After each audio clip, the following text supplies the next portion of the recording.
friends, today we discuss compilation difference between Java and C++. First of all, we see compilation of C++ program. CPP चा program compile कसा होतो ते आपण बघूया.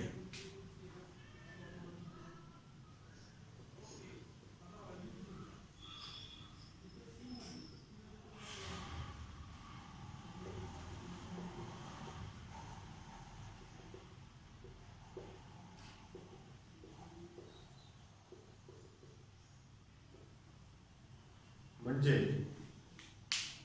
CPP code, when we compile this code, we will get an exe, executable file. Means for getting exe, we have to compile CPP code. आपल्याला CPP चा code compile करावा लागेल.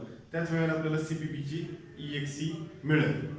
म्हणजे एका स्टेप मध्ये आपल्याला exe मिळते. पण CPP चा कोड कंपाइल करताना आपल्याला कंपाइलर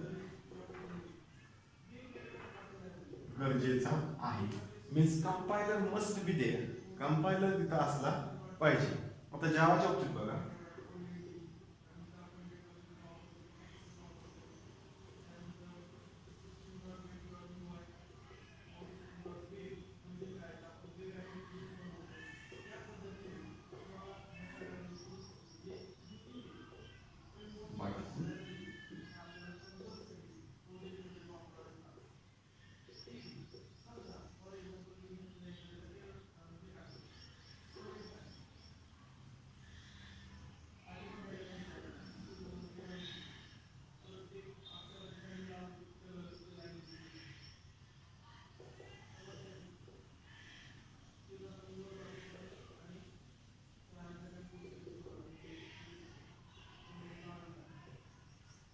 जावाच्या बाबतीत बघा, ज्या वेळेला when we compile Java code, we will go first of all we will get a byte code.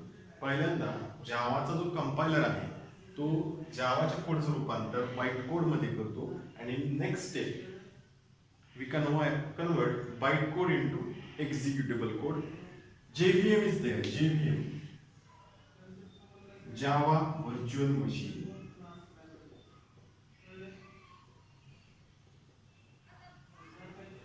Java Virtual Machine हा interpreter आहे. JVM is an interpreter. What is the difference between interpreter?